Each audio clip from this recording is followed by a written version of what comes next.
Hey guys, welcome back. In today's video, I'm going to be going through a new doll that will be up for grab this week. He's called Kaen the Firewolf.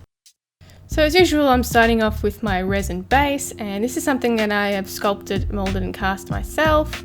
And I'm going to be painting it with Chromacryl acrylic black paint. You can use any acrylic black paint that you want, or any other colour for that matter. So I'm just roughly going around with that black paint around the eyes, nose and mouth, and I'm not being too neat here just because I am going to be covering it with fur, so there's no need to be too particular about it. Now I have covered the resin in a base coat, and it's just a coat that has a good tooth on it, so the paint will actually stick to the resin, otherwise there's a risk of the paint just slipping off really.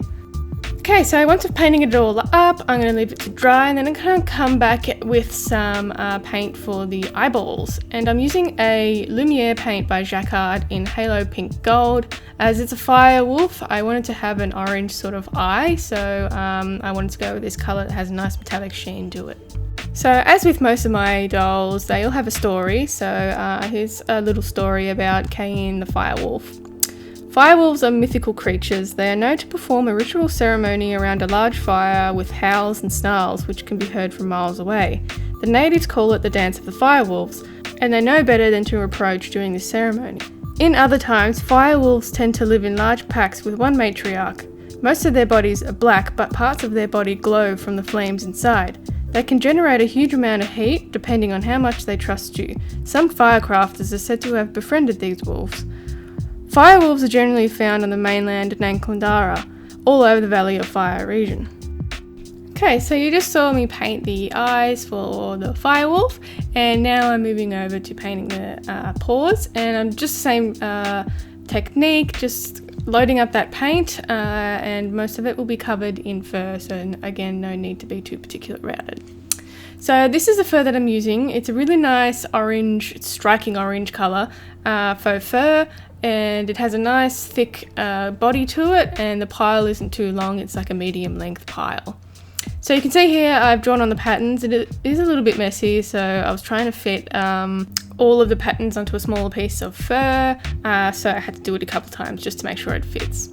So the underbelly of this wolf is going to be white, so I need to cut out 2 side parts in full orange, and for the underbody I'll need to cut out 4 separate pieces for the legs and attach it to the white underbelly. So you can see here one of the smaller pieces of that underside of the foot. So this is the white fur that I'm going to be using. It's Mongolian faux fur, and it's got a different texture to it. It's a bit more strawy and wiry. I wanted to have 2 different textured furs on this, so I definitely wanted to go with this one. And you can see I've drawn out the pattern again, and it has the little protruding bits where the legs are going to attach to, just so they fit properly. So once I've run it through the sewing machine, here's what we have so far, and I have the back end left open so I can flip it inside out and attach the armature and the resin pieces through. So here's it flipped out, and then once I've threaded the armature through, I will then sew up the legs and the back end and attach the tail.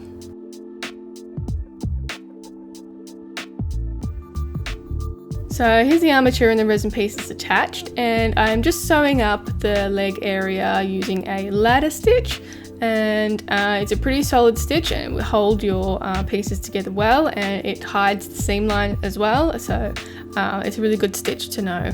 Once it's all stitched up, I then attach that fur piece to the resin using some tacky fabric glue. You can find it at any local craft store.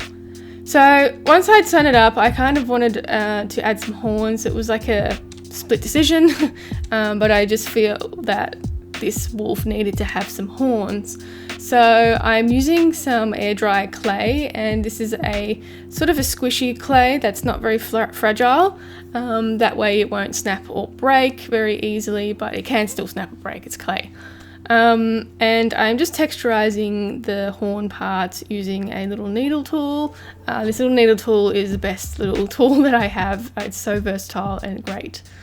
And then I'm just putting the horns on just so they match properly and I can position them properly once they're both on. So I generally leave this particular clay to dry for about 2 days because I found 1 day is not really enough for doing thicker pieces, and it will go a lot harder than what it looks like here. So I'm just attaching these horns using that same tacky fabric glue. It dries really quickly and then allows me to maneuver the horns into a position that I feel it works for the wolf.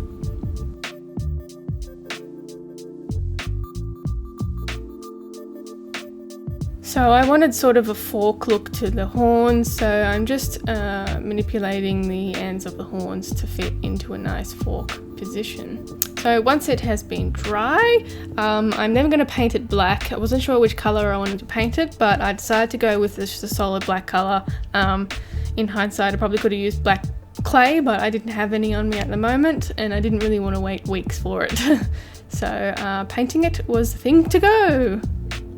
So once I furred the face, this is what it looks like. Again, I haven't included a tutorial in here because I'm still undecided how I want to do a tutorial, whether it's going to be paid or not, or even if I want to do one. So I'm just going to show you here what the furring has looked like once it's done.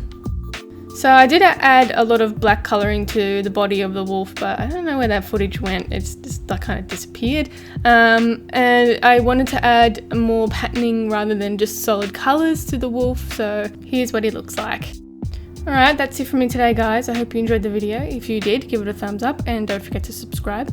If you have any requests, leave it in the comments down below. You can also check me out on Instagram and Facebook at Creatures of Nat, and I'll see you in the next one. Bye!